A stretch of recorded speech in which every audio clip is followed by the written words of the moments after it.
Hoy vamos a continuar con nuestra serie de crecimiento espiritual basado en la carta a los Efesios. Y el tema de hoy es de extranjeros a familia. De extranjeros a familia. Y yo creo que a este punto, si usted me ha escuchado predicar una que otra vez, usted sabe que el concepto de la familia de la fe es de los conceptos que más a mí me toca el corazón. Si hay algo que a mí me sensibiliza mi corazón, es saber que yo tengo una familia de sangre, pero yo tengo una familia de la fe. Yo tengo una familia de la fe. Cuando esta semana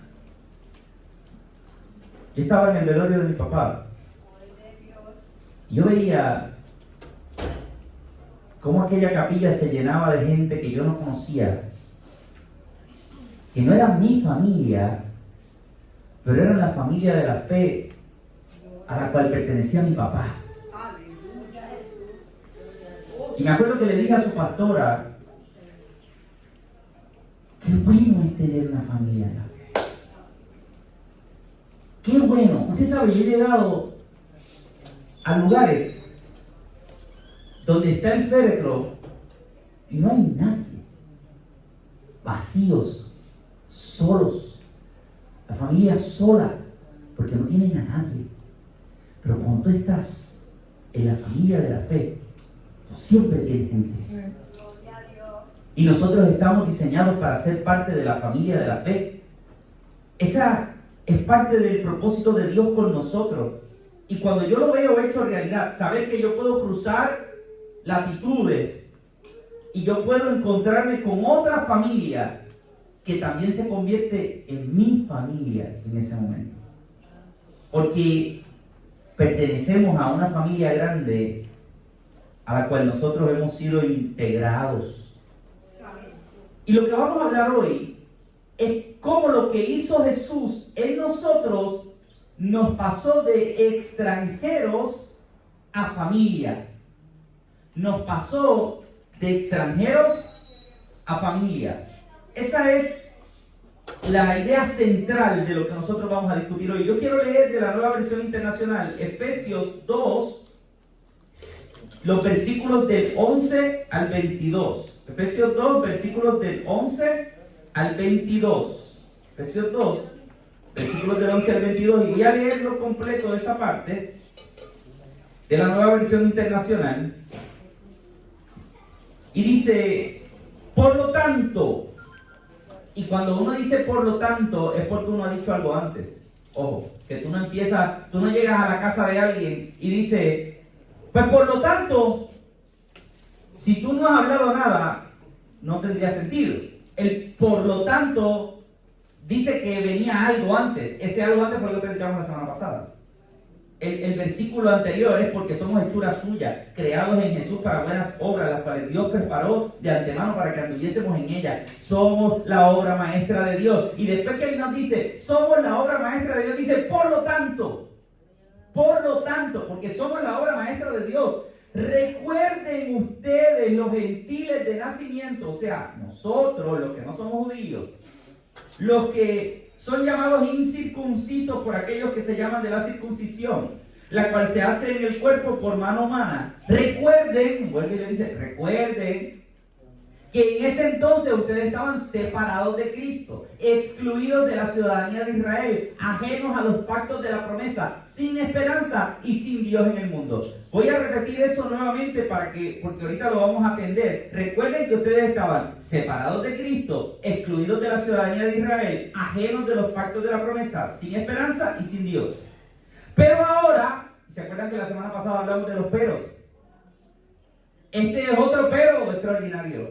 Pero ahora, en Cristo Jesús, a ustedes que estaban antes lejos, Dios los ha acercado mediante la sangre de Cristo. Porque Cristo es nuestra paz. De los dos pueblos ha hecho uno solo, derribando mediante su sacrificio el muro de enemistad que nos separaba, pues anuló la ley con sus mandamientos y requisitos. Esto lo hizo para crear en sí mismo de los dos pueblos una nueva humanidad al hacer la paz, para reconciliar con Dios a ambos en un solo cuerpo mediante la cruz, por la que dio muerte a la enemistad. Él vino y proclamó paz a ustedes que estaban lejos y paz a los que estaban cerca. Pues por medio de él tenemos acceso al Padre por un mismo espíritu. Por lo tanto, ustedes, otro por lo tanto, por todo lo que ha dicho, ustedes ya no son extraños ni extranjeros, sino conciudadanos de los santos y miembros de la familia de Dios, lo que Cristo hizo por nosotros, edificados sobre el fundamento de los apóstoles y los profetas, siendo Cristo Jesús mismo la piedra angular. El viernes hablamos de las diferentes metáforas que Pablo usa para el pueblo de Dios y dijimos que una de esas metáforas era un edificio. Somos un edificio. Así que Él nos edificó y el edificio tiene como piedra angular a Cristo. En Él, todo el edificio bien armado se va levantando para llegar a ser un templo santo en el Señor. En Él también ustedes son edificados juntamente para ser morada de Dios por su Espíritu. Miren, mi hermano, hay que coger esto como cuando uno se come un buen plato de comida. Imagínese la comida a la que sea que a usted le guste mucho, de esa que usted se babea por esa comida. Hay comida que usted le dice, te voy a hacer tal cosa, y usted sabe cómo sabe. ¿Usted le pasa eso? ¿Le ha pasado? Si usted nunca le ha pasado eso, a usted no le gusta la comida. Perdóneme, pero a mí mi deporte favorito es comer. Con mesura. Y comer con mesura. Y a veces hay que restringirse un poquito. Pero si a mí usted me dice que me va a hacer uno de mis platos favoritos, yo sé cómo sabe. En mi boca. ¿Usted le ha pasado? Su boca reproduce cómo sabe. Es extraordinario. Lo peor que te puede pasar es que después que te digan eso, no te lo den. ¡Qué horrible!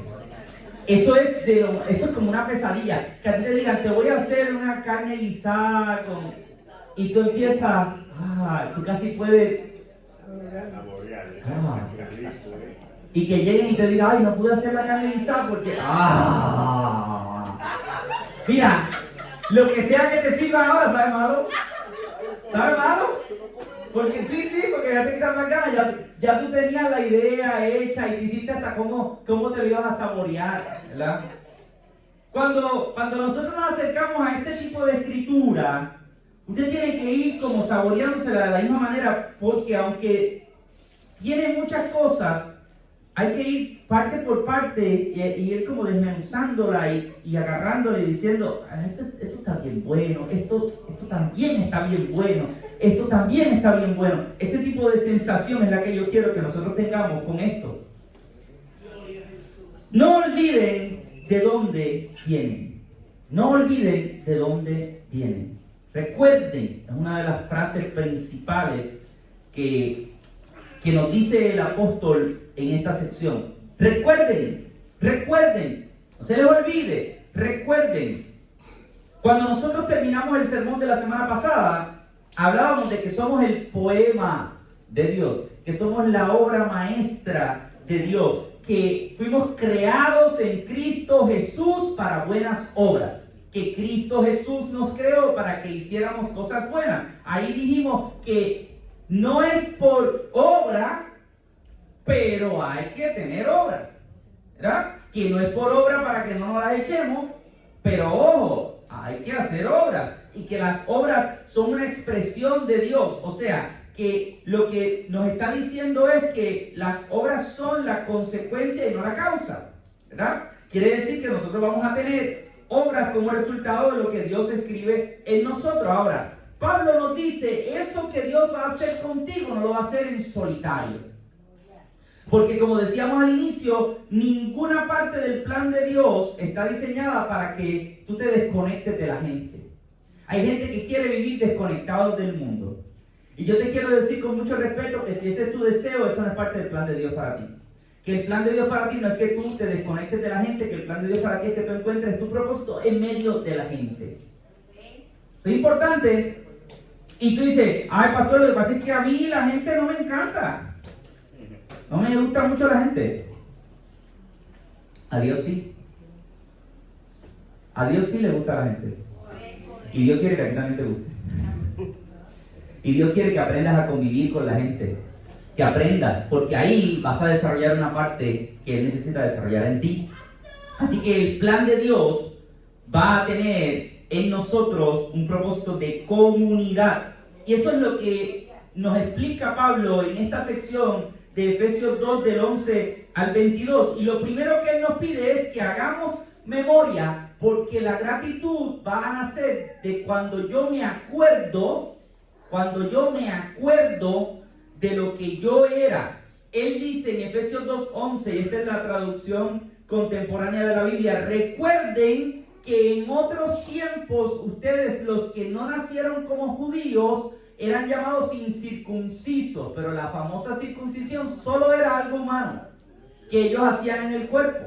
O sea, él dice, recuerden ustedes tienen que recordar que en otro tiempo aquellos que no eran judíos tenían como una separación, porque tenían una diferenciación en cuanto a la circuncisión. Y claro, Pablo dice, pero eso es algo muy humano. La circuncisión es algo humano, es algo que tú haces en el cuerpo, pero no en el espíritu. O sea, no es algo espiritual, es algo carnal. Entonces, el traductor aquí nos dice, era solo algo humano, era solo algo humano. Si usted lo lee en la versión Reina Valera, que es posible la que usted tenga, dice que esa circuncisión era hecha con mano en la carne, porque es algo que hacemos los seres humanos. Era una marca en el cuerpo. Y entonces, lo que él trata de decir es que los judíos consideraban a los gentiles como que habían sido creados para otros propósitos. Y aquí Pablo está agarrando lo que dijo Jesús y está diciendo, para los gentiles también hay salvación, para aquellos que no son judíos también hay salvación. Eso somos nosotros, porque nosotros aquí estamos como testimonio de que lo que Dios quería hacer con la humanidad no era solamente para un pueblo, era para todos nosotros. Eso no significa que Dios no tuvo un plan con Israel, significa que el plan de Israel era parte del propósito que Dios iba a tener con nosotros también. Así que lo primero que Pablo establece es que había un muro. Había una pared que nos separaba. Y nosotros en nuestra sociedad conocemos paredes que separan.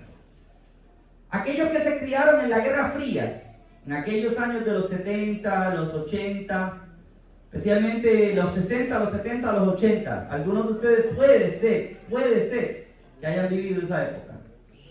Los 60, los 70, los 80, otros no.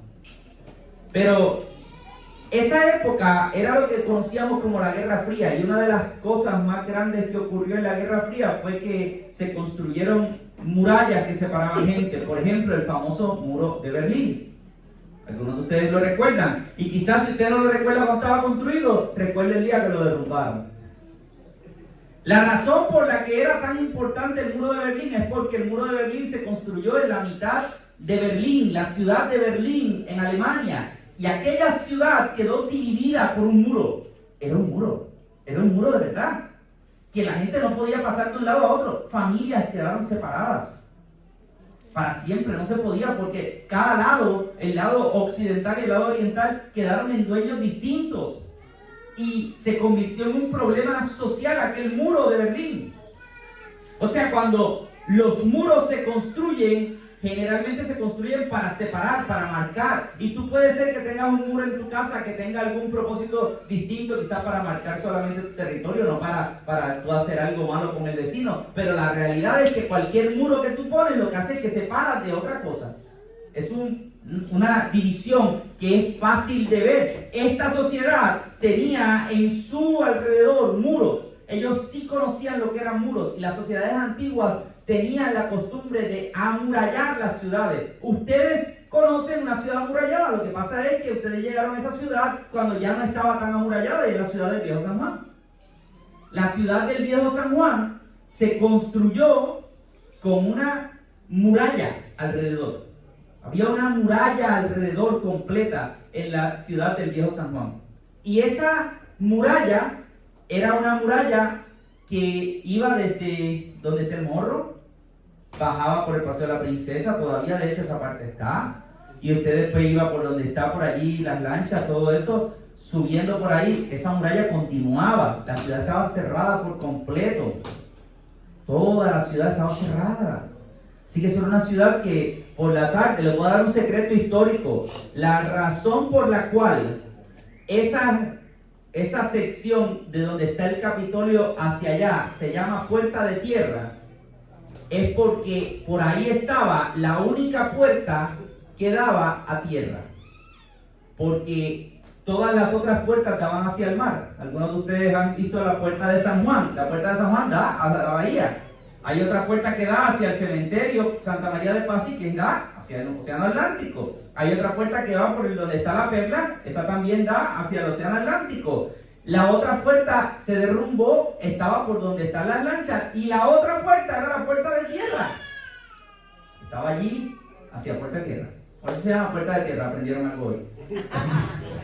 Puerta de Tierra. Me sirvió para algo estudiar historia. Entonces,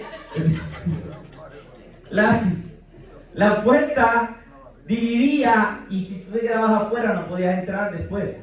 Cuando vinieron los ataques de los ingleses a Puerto Rico, se apertrecharon todos allá dentro de la ciudad y no podían entrar ni salir.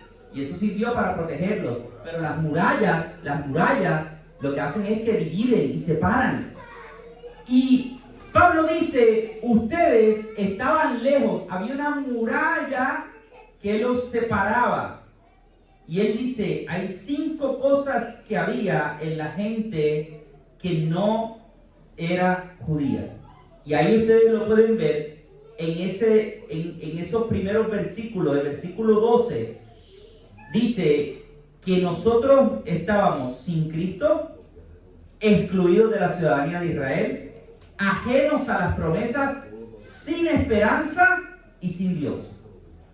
Si usted lo busca, el versículo 12 lo dice así mismito, dice, recuerden que en ese entonces ustedes estaban, número 1, separados de Cristo, número 2, excluidos de la ciudadanía de Israel, número 3, ajenos a los pactos de la promesa, número 4, sin esperanza, y número 5, sin Dios en el mundo.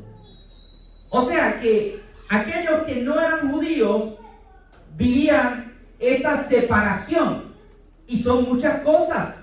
Y nosotros tenemos que ir poco a poco hilvanando eso, porque se van a ir derrumbando todas esas cosas y se van a convertir en algo importante para nosotros. Estábamos sin Cristo, pero Cristo, la palabra Cristo es la palabra de Mesías, es la misma palabra que Mesías. Y el Mesías es aquel enviado para salvarnos. O sea que ahora nosotros por Cristo tenemos salvación. Excluidos de la ciudadanía de Israel, no teníamos acceso a esa ciudadanía. Éramos como inmigrantes, ajenos a las promesas. Habían promesas que no conocíamos.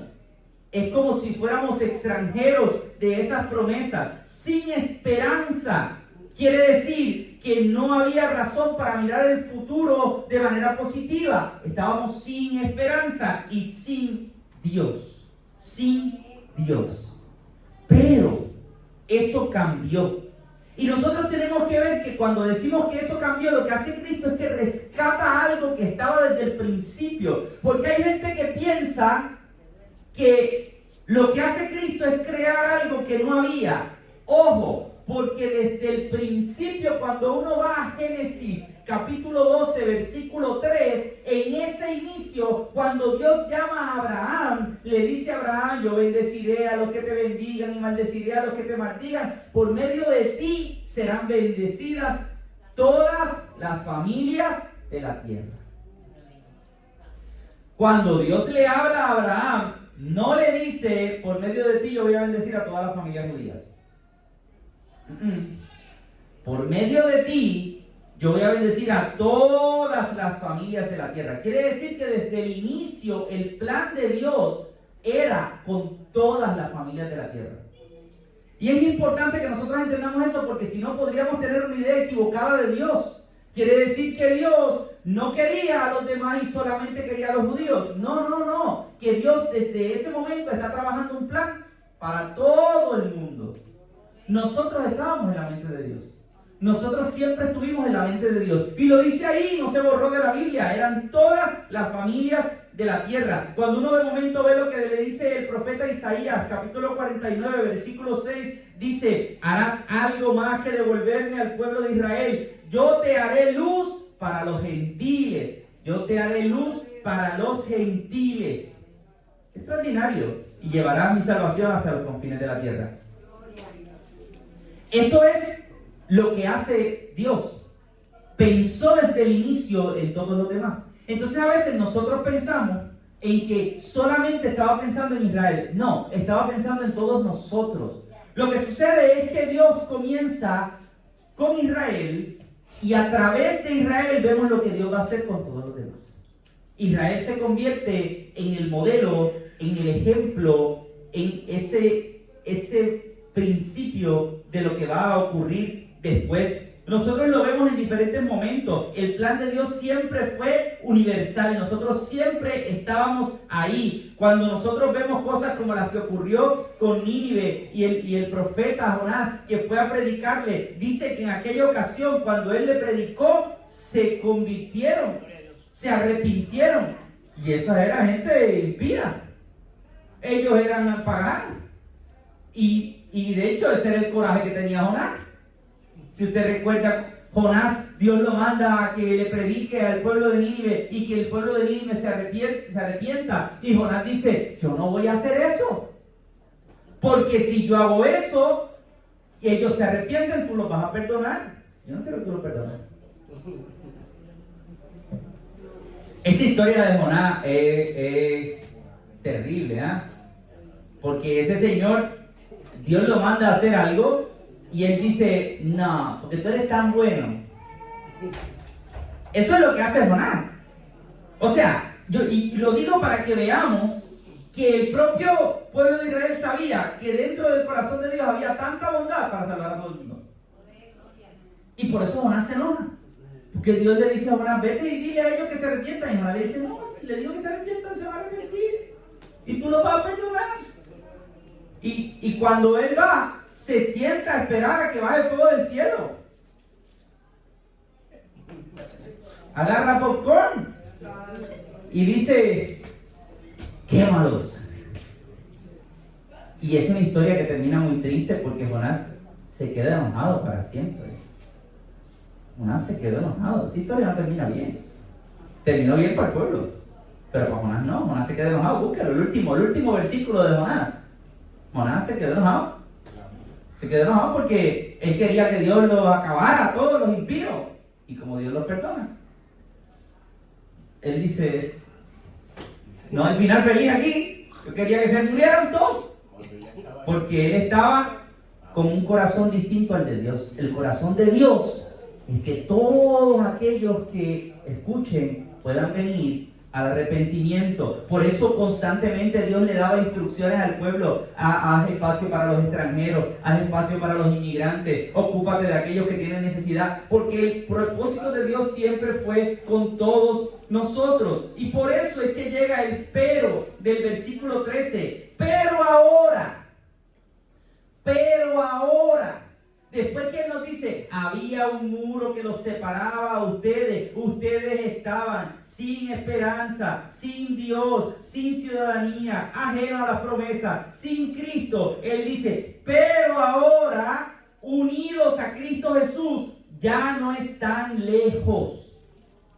Por la sangre de Cristo han sido acercados a Él. Eso es lo que hace. El versículo 13 lo que hace es que unifica. Pero ahora ya no estás lejos, ya tú no estás al otro lado de la muralla, pero ahora tú estás cerca. Así que la semana pasada veíamos el pero de Dios para para con nosotros. Yo estaba perdido, sin fe, sin esperanza, pero Dios, que es rico en misericordia por su gran amor, que nos amó y nos dio vida. ¿Se acuerdan? Ese era el pero que nos cambió a nosotros. Este otro pero lo que hace es que cambia mi condición ante los demás. Antes tú estabas lejos, separados, al otro lado de la muralla, pero ahora tú estás cerca, tú estás dentro, tú eres familia, tú eres ciudadano. Son dos peros importantes. El de la semana pasada era, tú estabas perdido, pero ahora estás salvo. El de esta semana es, tú estabas lejos, pero ahora estás cerca. Tú no eras ciudadano, ahora eres ciudadano. Tú eras extranjero, ahora eres familia. Esa idea de ahora tú eres familia, que la vamos a cubrir en breve, es súper importante porque tiene una consecuencia en cómo nosotros nos vemos a nosotros mismos. Lo que dice Pablo es que Cristo hizo algo por algo que Él es. Ojo, porque dice el versículo 14, porque Cristo es nuestra paz. Cristo es nuestra paz. Es el fundamento de la unidad, ya que unió a ambos grupos en uno solo y derribó la pared que separaba a los judíos de los no judíos. Cristo es nuestra paz. La idea de la paz, la palabra griega para paz es eirene. Si usted conoce a alguien que se llama Irene, se llama paz. Irene significa paz. Y la palabra griega eirene es la traducción del hebreo shalom. Y todos nosotros hemos escuchado la palabra shalom. La palabra shalom hablaba de una paz que era mucho más completa que simplemente ausencia de guerra. Era una paz que se traducía en bienestar. La gente estaba bien, la gente no le faltaba nada. Es importante porque esa paz no es solamente que tú y yo no estamos peleando, es que tú y yo estamos bien. No es lo mismo. No es lo mismo yo decir, no, él y yo no peleamos, a decir, él y yo estamos bien. Un amigo. Es distinto. Porque hay gente que percibe la paz solamente como ausencia de guerra. No, la paz es cuando estamos bien, cuando hay buena comunicación, cuando hay comunión, cuando tenemos todas nuestras necesidades cubiertas. Y Jesús dice que es nuestra paz, la verdadera paz, que no es solamente cuando falta el conflicto, sino que es cuando hay justicia. Y dice que lo que Cristo hace es que unifica a los judíos y a los gentiles y derriba la pared que los separaba. Es un derribador de muros. Cristo se convierte en el que derriba los muros. Y es importante porque nos dice que ese muro que se derriba es el muro que separaba.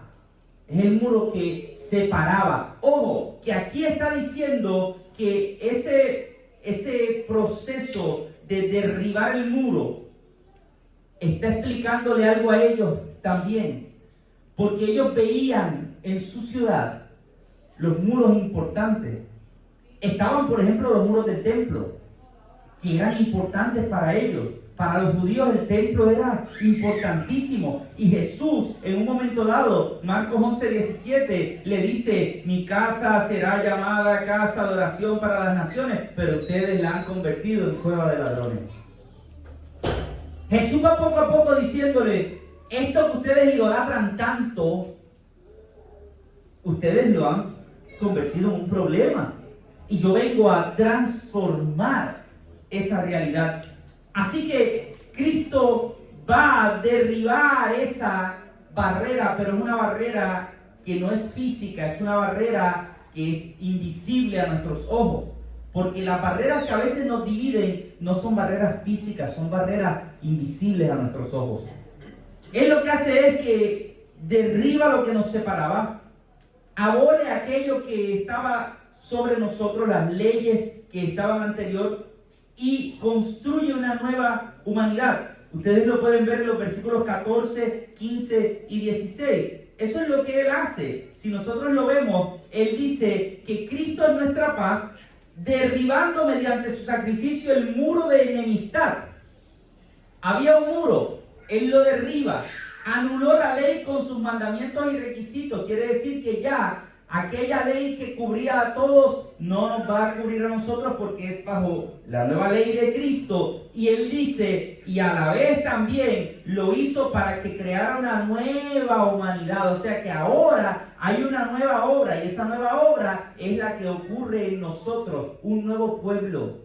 Un pueblo donde ya no hay dos bandos, un pueblo donde hay un solo, una sola familia. Y esa familia es la que Él construye con nosotros.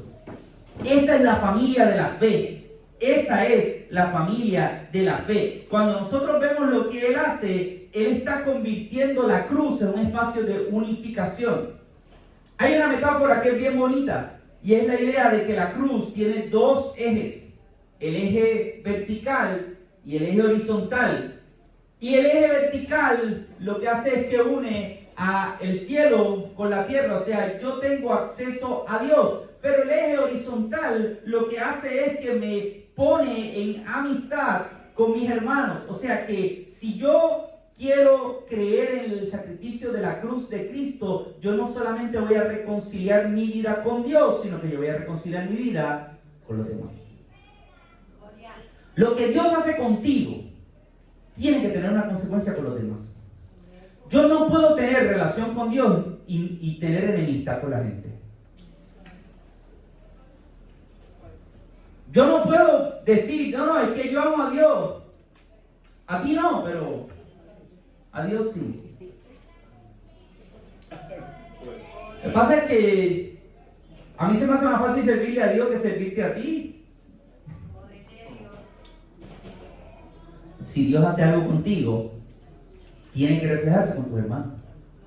¿Con qué otra gente se va a reflejar lo que Dios hizo contigo? ¿Con quién?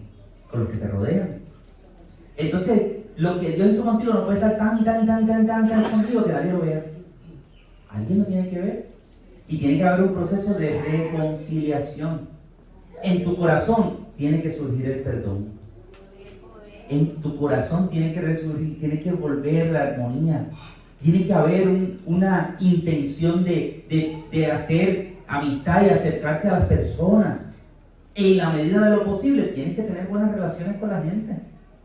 Si pasa algo, no debe ser porque tú empezaste la amistad. Así funciona el Evangelio. Dios quiere que yo tenga relación con Él, pero Dios quiere que yo tenga relación con mis hermanos. Si yo tengo que provocar buenas relaciones, de mí tienen que salir buenas relaciones. Yo tengo que tratar de estar bien. Y déjame decirte algo, mi hermano. Hay que tratar de estar bien. Siempre hay que tratar de estar bien con la gente. Si alguien te hizo algo, procura que se resuelva. No dejes que eso...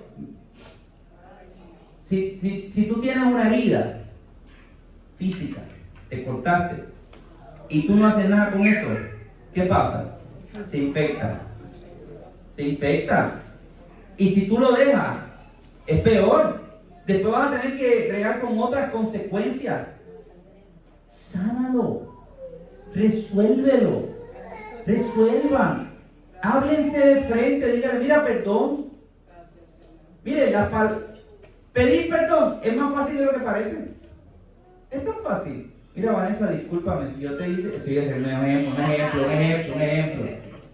Mira, Vanessa, discúlpame si yo te hice algo, perdóname.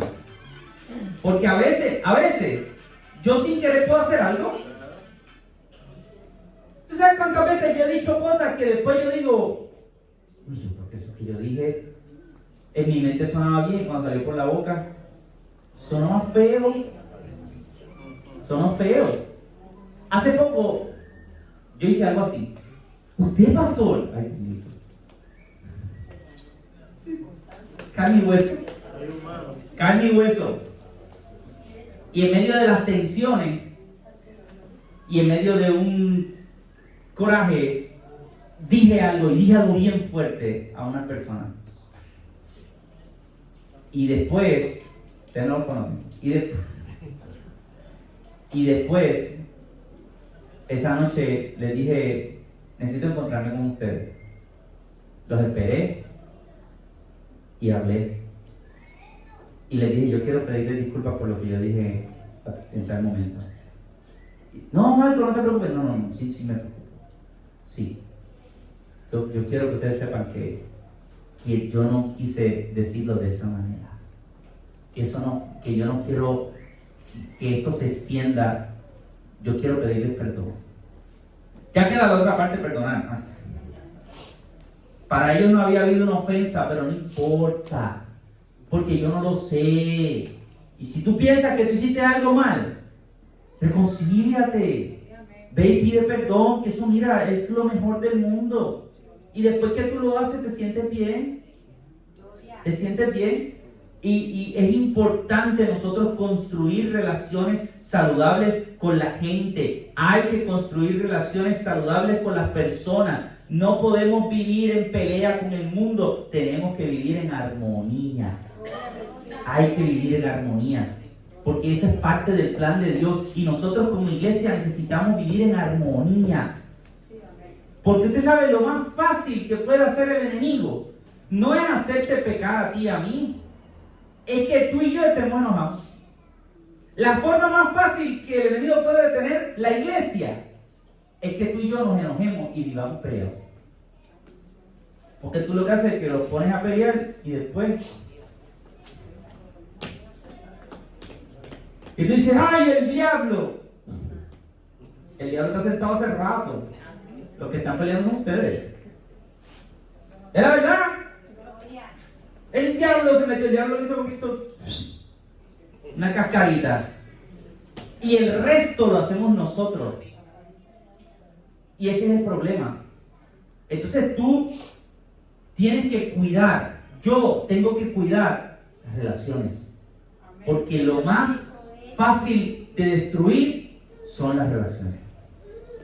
Dan trabajo construirlas, pero destruirlas bastante sencillo. Entonces tenemos que cuidarnos. Y lo que dice Pablo es que ahora somos familia, somos una nueva casa, somos un nuevo edificio. Ha construido algo nuevo. Ya no son extranjeros, son familia. Versículo 19. Por lo tanto, y aquí me gusta la traducción contemporánea, dice, por lo tanto, ustedes ya no son extranjeros ni inmigrantes, sino que son conciudadanos del pueblo de Dios. Déjeme agarrar con mucho respeto a nuestra hermana Rubí, que viene de otro país y viene con una condición política de inmigrante y emigra a nuestro país y es inmigrante. Pero cuando usted ve a Rubí, es familia. Familia. O sea, no tenemos un protocolo distinto. No hay un trato para boricua y otro para mexicano y otro para... No. Familia. Y a mí me gusta porque si de algo sabemos los latinos es de ser familia. Esa idea de siéntete en familia, eres parte de la casa, como si estuvieras en tu casa. Esas expresiones que son muy latinas, y en el caso de nosotros los caribeños es algo que se nos da muy fácil. Se nos da tan fácil que asusta a otra gente. Eso que para usted, déjeme decirle, eso que para usted como puertorriqueño es algo muy común. De decirle, siéntete como en tu casa, abre la nevera, prende la estufa. Hay otra gente que dice, no, yo cómo voy a meter. Una vez invitamos a unos amigos a nuestra casa y Sari le dijo, métanse a la cocina, adelante. Y ella dijo, ¿a su cocina? Y Sari le dijo, sí, dale, mira, lo prendí aquí. Muy normal, porque a nosotros pues se nos da bien eso de vete, inclúyete, porque es mejor cuando nos sentimos en familia que cuando hay una división. Y lo que dice Pablo es, ya todos somos parte de una familia. Cuando tú te conviertes, cuando tú le entregas tu corazón a Jesús, tú te conviertes en familia. Ya no hay extranjero, ni inmigrante, ni ninguna de esas clasificaciones. Todos son parte de la misma familia. todos formamos parte de la misma familia. Ahora todos tenemos los mismos derechos, ahora todos tenemos los mismos accesos, ahora todos estamos juntos. Y por eso él dice, ya no son extranjeros, son conciudadanos. Si ustedes miran, estos versículos tienen varios elementos que son como se amarran uno del otro. Cuando uno ve lo que él está diciendo, uno se da cuenta, y ahí voy a usar el versículo 19 de la versión Reina Valera. Ya no son extranjeros ni advenedizos, sino conciudadanos.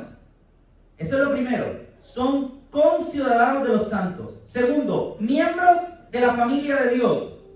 Eso es lo segundo que Dios hace. Y tercero, edificados sobre el fundamento de los apóstoles. Así que nosotros somos, primero, conciudadanos.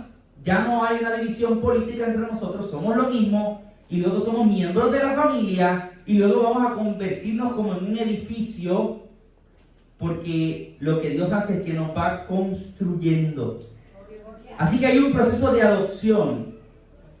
Y en esa traducción que yo leí hace un ratito, en la traducción contemporánea, habla de un edificio santo, edificado sobre el fundamento de los apóstoles y profetas, versículo 20 al 22, siendo Jesucristo la piedra principal.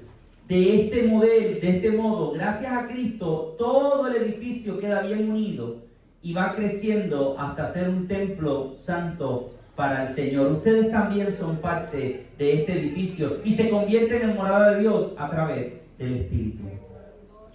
¡Qué bonito! Porque es un edificio, y me gusta porque no dice que solamente se construye el edificio, dice que el edificio queda unido y creciendo. Quiere decir que cuando nosotros vemos las piedras que están aquí, cada uno de nosotros es una piedra de este edificio, Pablo dice, no se va a quedar así.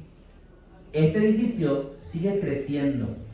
Está unido y sigue creciendo. Lo dice ahí, yo no lo estoy inventando. El edificio bien unido va creciendo hasta ser un templo santo para el Señor. Para los judíos, el templo era el lugar donde habitaba la presencia del Señor. Y lo hemos dicho aquí anteriormente, nosotros nos vamos a convertir en ese lugar donde también habita la presencia del Señor. Hay varios aspectos aquí importantes. Número uno, el fundamento está sobre lo que predicaron los apóstoles y los profetas. Así que tú y yo no nos vamos a inventar esto. Nosotros tenemos un fundamento. Esa enseñanza la tenemos aquí en la palabra. Mi hermano, escúcheme bien. La palabra del Señor está aquí. Entonces yo tengo que leer la palabra, porque es sobre esta que yo me fundamento. Todo lo que yo hago tiene que tener base en esto. No puedo inventármelo fuera de aquí, porque ese es el fundamento de mi edificio. Así que esta es la zapata y la piedra angular de esa es Jesucristo. No puedo sacar a Jesucristo, se cae todo lo demás. La piedra angular es Jesucristo. Por eso Pedro nos llamaba a nosotros, 1 de Pedro 2:5, piedras vivas. Ustedes también como piedras vivas, con las cuales se está edificando una casa espiritual, de modo que llegan a ser un sacerdocio santo para ofrecer sacrificios espirituales por medio de Jesucristo. O sea que tú y yo somos piedras vivas. Vamos construyendo este edificio y tú y yo somos piedras vivas. Tú y yo estamos formando lo que Dios quiere hacer. Tú eres parte del propósito de Dios. Tú eres parte del plan de Dios. Cuando tú te sientas que tú no tienes propósito en la vida, cuando tú te sientas que tú no sabes para qué Dios te puso aquí, piensa, yo soy una piedra dentro de este edificio. A mí Dios me puso aquí porque yo tengo un propósito dentro de esta casa. Yo soy parte de esta casa. Sobre mí van a venir otros. Sobre lo que yo hago viene otro. Yo tengo un rol y él juega otro rol. Y el otro juega otro rol. Y eventualmente yo voy a desaparecer porque no somos eternos. Y tú sabes qué va a pasar, que sobre lo que yo construí vienen otras personas. Yo estoy aquí hoy sobre cosas que yo no hice. Esta es la verdad. Pero hubo gente hace muchos años que construyó física y espiritualmente. Y yo estoy aquí porque hubo gente que fue parte de este edificio, que puso sus manos, que puso sus talentos, que hizo que esto siguiera, que no dejó que la obra se cayera. Y yo soy ahora parte de esta historia en este momento, pero sobre mí vendrán otros a construir también, porque este edificio es más grande que tú y que yo. Es el edificio que Dios está construyendo. Esa es la familia de la fe: ser un templo santo para el Señor, ser la morada de Dios a través de la cual el Espíritu va a obrar. Entonces, mi hermano, nos toca vivir como familia y no como inquilinos. Vivir como familia y no como inquilinos. Si usted alguna vez ha alquilado un lugar, usted sabe que usted se siente cómodo en ese lugar, pero usted sabe que no es suyo.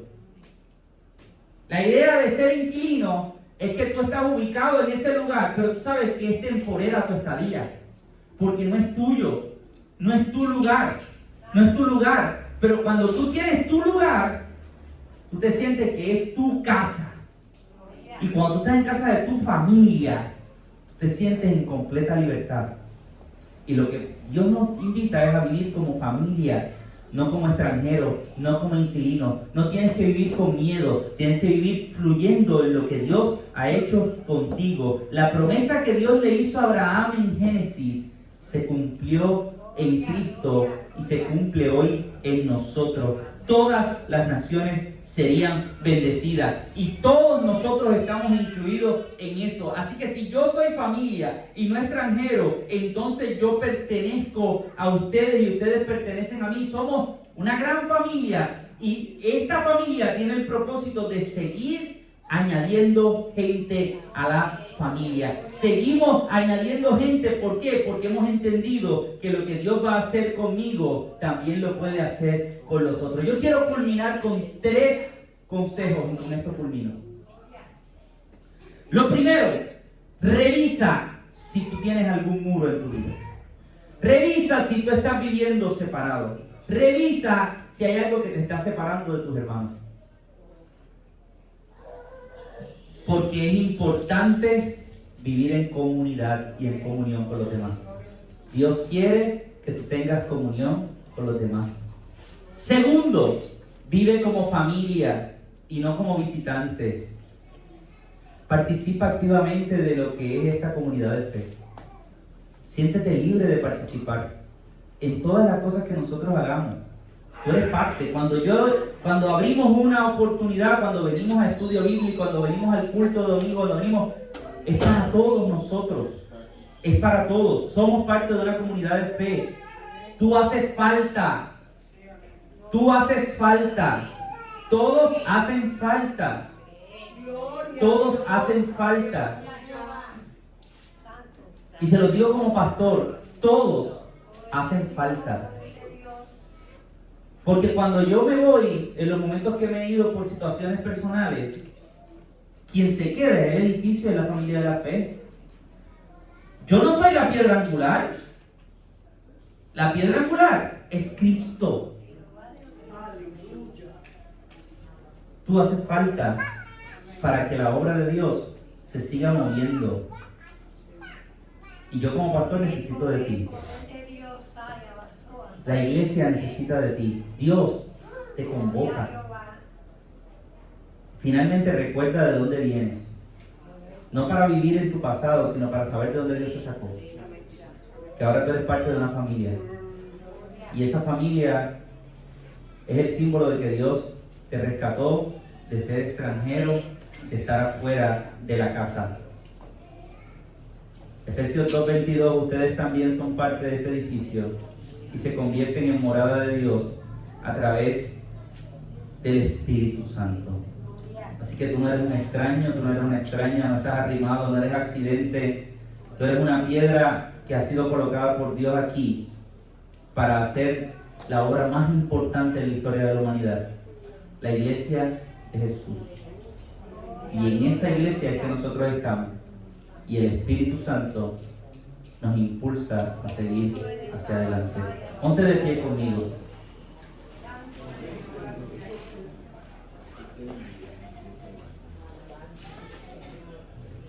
Mi objetivo con estos mensajes, mi hermano, es que nosotros podamos crecer. Y eso es lo que Dios ha puesto en mi corazón.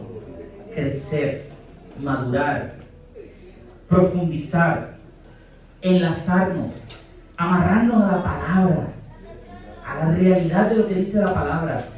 Que encontremos propósito, que sepamos que Dios tiene un propósito con nosotros y que podamos vivir de acuerdo a ese propósito. Ese es el plan de Dios con nosotros. Yo te invito a que cierres tus ojos un momento.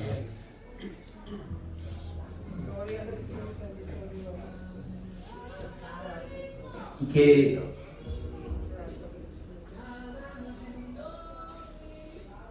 pienses, Dios me ha convocado a ser parte de esta familia.